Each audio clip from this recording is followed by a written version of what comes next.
عجب ہے پورنوار خیر المدارس، خدا کا ہے گلزار خیر حضرات کے علم میں ہے کہ یہ ایک خاص نشست ہے اور یہ خواص کا مجمع ہے جس میں چند ایسی باتیں جو ہم سب کے لیے تذکیر کا درجہ رکھتی ہیں کہ ہم سب انہیں یاد رکھیں، پیش نظر رکھیں اور اپنی دینی خدمات اور دینی فرائض اس کے مطابق انجام دیں۔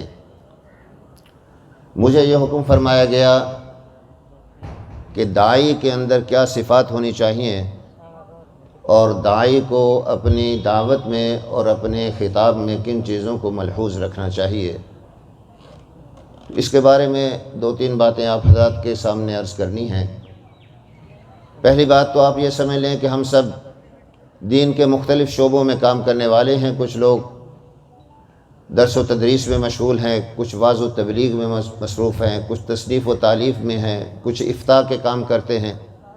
تو یہ تمام کے تمام دین کے شعبے ہیں اور ان شعبوں کی اصل بنیاد اخلاص اور اللہ کی رضا ہے۔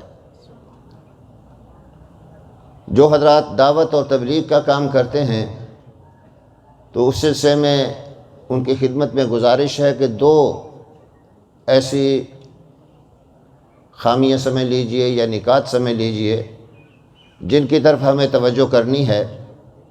پہلی بات تو یہ ہے، جیسے میں نے عرض کیا کہ دین کے تمام شعبے ہی اخلاص کی بنیاد پر چلتے ہیں۔ اگر اخلاص نہیں ہوگا تو چاہے کام اور نام کتنا ہی اونچا ہو، اس کے ثمرات نہ دنیا میں مفید ہوتے ہیں اور آخرت میں تو ظاہر ہے کہ صرف اخلاص ہی کی بنیاد پر فیصلہ ہوگا۔ اس لیے کوئی بھی دین کا کام ہے اس میں سے سب سے پہلی چیز اللہ کی رضا اور اخلاص ہے۔ ہماری درس کی کتابوں میں یہ واقعہ ملتا ہے کہ جب امام مالک رحمۃ اللہ علیہ نے موطا امام مالک لکھی تو ان کی نقل میں اور بھی بہت سے اس وقت کے جو محدثین تھے انہوں نے موطا تحریر کی۔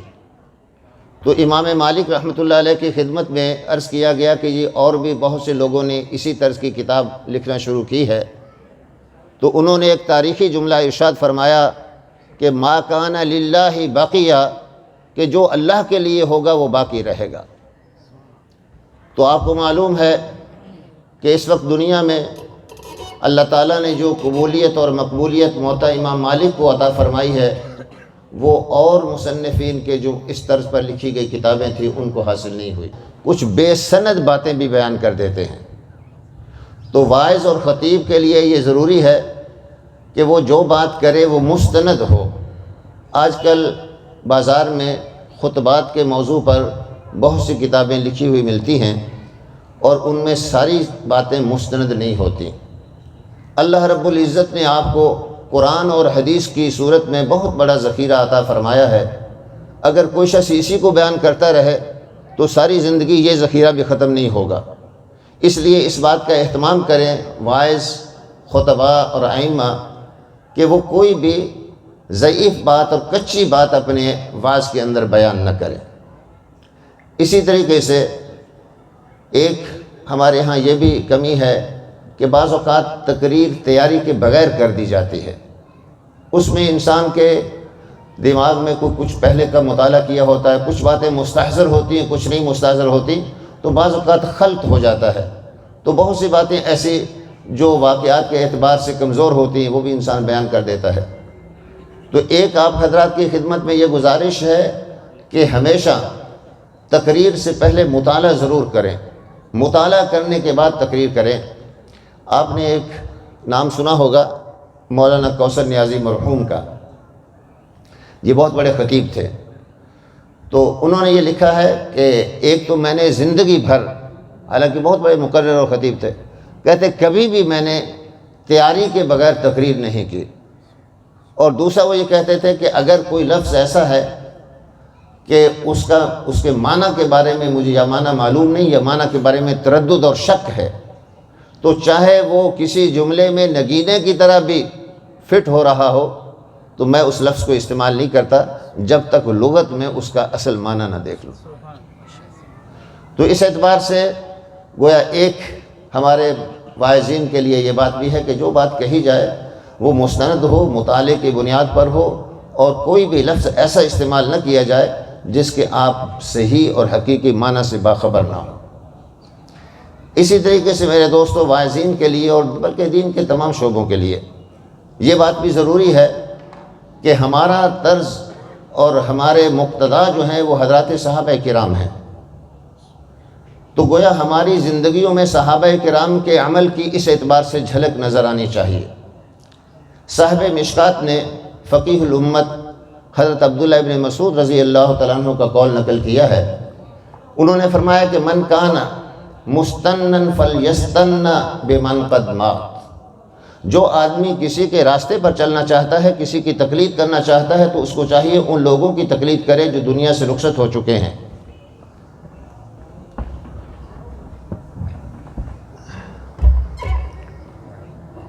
نعرہ تکبیر، تاجدار و تخت ختم نبوت، تیرا چیف میرا چیف،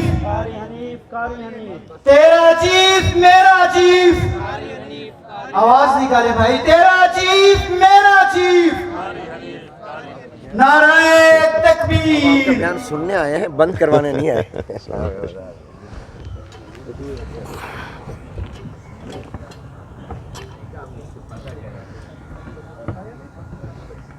جی، میں عرض کر رہا تھا کہ صاحب مشکات رحمہ اللہ نے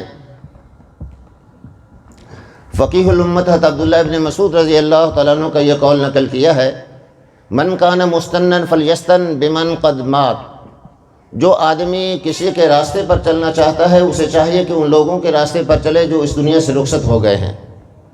چونکہ یہ صحابہ کا دور تھا تو آگے انہوں نے خود ارشاد فرمایا کہ اولئک اصحاب محمد صلی اللہ علیہ وسلم اختارہم اللہ لصحبت نبیہ و اقامت دینہ، یہ وہ لوگ ہیں جن کو اللہ جل شانہ نے حضور علیہ السلام کی صحبت کے لیے اور اللہ کے دین کی اقامت کے لیے اور سربلندی کے لیے منتخب فرمایا، اور ارشاد فرمایا کہ اولئک افضل الامہ، یہ پوری امت میں سے سب سے افضل طبقہ ہے، اور ان کے بارے میں فرمایا کہ کانوا ابرہم قلوبا واعمقہم علما واقلہم تکلفا، تین چیزیں ارشاد فرمائی ہیں، یہ تین چیزیں ہمارے تمام واعظین کو اور دین کا کام کرنے والوں کو ملحوظ رکھنی چاہیے۔ پہلی بات یہ ارشاد فرمائی کہ صحابہ کرام ابرہم قلوبا، پوری امت میں سے سب سے زیادہ قلوب کے اعتبار سے پاکیزہ انسان تھے، اور دل کی پاکیزگی میں سب سے پہلی بنیاد یہ ہے کہ وہ عمل جو انسان کرے وہ خالص اللہ کے لیے کرے، اور اللہ کے سوا دل کے اندر اس عمل کے کرنے میں اور کوئی کسی قسم کا کوئی اور مقصد حائل نہ ہو، خالص اللہ کے لیے کیا جائے۔ تو ابرہم قلوبا کا مطلب یہ ہے کہ پاکی، دل پاک ہو، تو اس میں پہلی چیز اخلاص ہے۔ آپ کو ایک حدیث آپ نے اکثر علماء سے سنی ہوگی، یہ بھی مشکات شریف میں آتی ہے، انس بن مالک رضی اللہ تعالیٰ عنہ سے روایت ہے۔ وہ فرماتے ہیں کہ ایک مرتبہ ہم حضور علیہ السلام کی خدمت میں بیٹھے تھے کہ نبی کریم صلی اللہ علیہ وسلم نے ارشاد فرمایا کہ ابھی اس دروازے سے جو شخص داخل ہوگا وہ جنتی ہے۔ تو صحابہ منتظر ہوئے، تو اتنے میں ایک صاحب آئے، انہوں نے تازہ وضو کیا ہوا تھا اور بائیں ہاتھ میں ان کے جوتا تھا، وہ آئے اور آرام سے حضور علیہ السلام کی مجلس میں بیٹھ گئے۔ اتفاق سے دوسرے دن پھر نبی کریم صلی اللہ علیہ وسلم نے ارشاد فرمایا کہ ابھی اس دروازے سے ایک شخص آئے گا جو جنتی ہے۔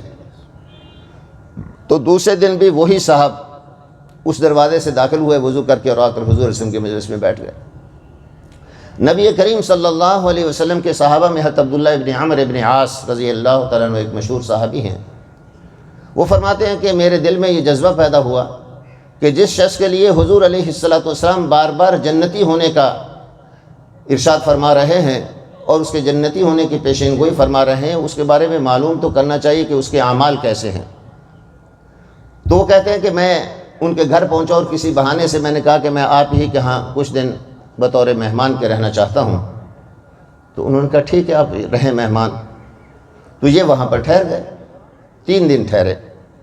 وہ کہتے کہ میں نے ان 3 دنوں کے اندر ان کے کوئی خاص اعمال نہیں دیکھے، نماز وغیرہ کی پابندی کرتے تھے، البتہ یہ ہے کہ تہجد کے وقت بیدار ہوتے تھے اور 12 رکعت تہجد کی نماز ادا کرتے تھے، اور ہر دگانے کے بعد، ہر شفع کے بعد وہ 3 دعائیں کرتے تھے۔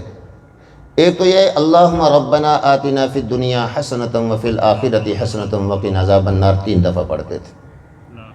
دوسری دعا یہ کرتے تھے کہ اللہم اکفنا بما اہمنا من امر آخرتنا و دنیانا، کہ اے اللہ ہماری آخرت اور دنیا کے جتنے بھی امور ہیں ان میں ہماری کفایت فرما اور ہمیں ہمارے ان امور کو پورا فرما۔ تیسری دعا وہ 3 مرتبہ یہ فرمایا کرتے تھے کہ اللہم انا نسألک من الخیر کلہ ونعوذ بک من الشر کلہ۔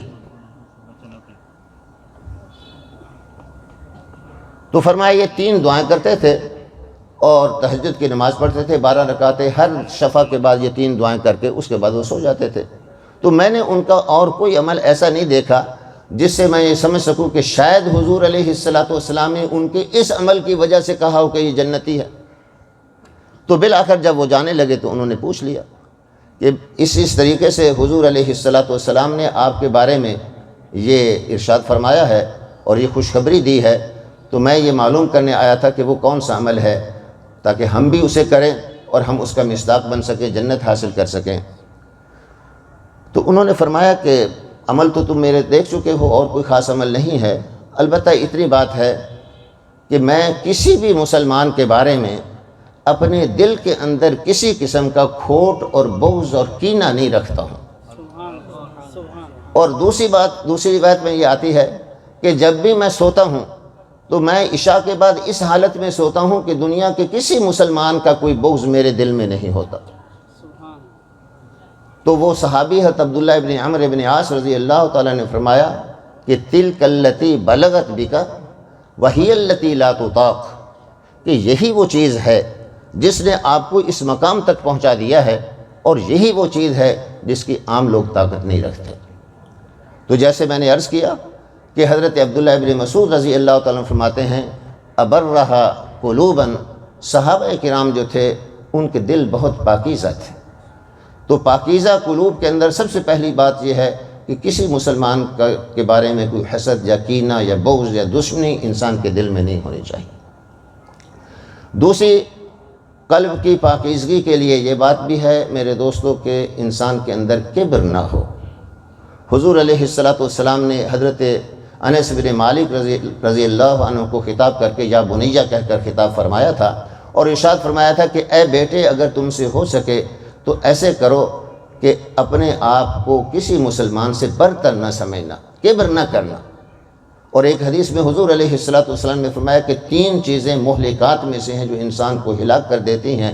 ایک حرص، لالچ ہے، دوسرا ہوا، خواہش نفس پر عمل کرنا ہے، تیسرا ارشاد فرمایا اعجاب نفسہ اور وَتِلْكَ أَشَدُّهُنَّ، فرمایا کہ یہ جو اعجاب نفس ہے کہ اپنے آپ کو دوسرے سے اچھا سمجھنا، اس پر عمل کرنا یہ سب سے زیادہ مشکل عمل ہے۔ تو میرے دوستوں، جیسے حضرت عبداللہ ابن مسعود رضی اللہ تعالیٰ فرماتے ہیں کہ ابرہا قلوبا وَأَعْمَقَهَا عِلْمًا، یہ ہم سب کی سوچنے کی بات ہے۔ آج کل تو اسپیشلائزیشن کا دور ہے، تخصص کا دور ہے، لیکن حضرت عبداللہ ابن مسعود رضی اللہ تعالیٰ فرماتے ہیں کہ صحابہ کرام علم کے اعتبار سے بہت عمیق تھے، علم ان کا گہرا تھا۔ پوری امت کا اس مسئلے پر اتفاق ہے کہ اگر صحابہ کرام کسی مسئلے پر اجماع کر لیں تو وہ ایسے ہی ہے جیسے قرآن کا حکم ہے، حضور علیہ السلام کا براہ راست ارشاد ہے۔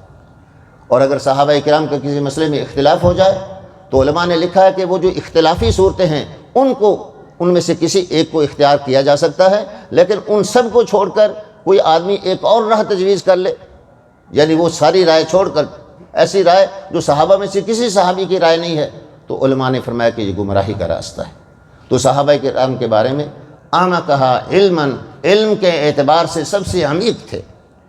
اور تیسری صفت حضرت عبداللہ ابن مسعود رضی اللہ تعالیٰ نے فرمائی اقلہم تکلفاً، صحابہ کرام کی زندگیوں میں تکلف نہیں تھا، سادگی تھی، کھانے میں، لباس میں، کپڑے میں، رہن سہن میں، گفتار میں، کردار میں، آج کل ہمارے دینی طبقات کے اندر اس میں بھی کمی آئی ہے، جہاں ہمارے اندر اور بہت سے چیزیں ایسی ہیں جن میں تنزل آیا ہے، زوال آیا ہے، ان میں سے ایک سادگی اور بے تکلفی میں بھی زوال آیا ہے۔ ہمارے ہاں بھی اب کچھ تکلفات ہونے لگ گئے ہیں۔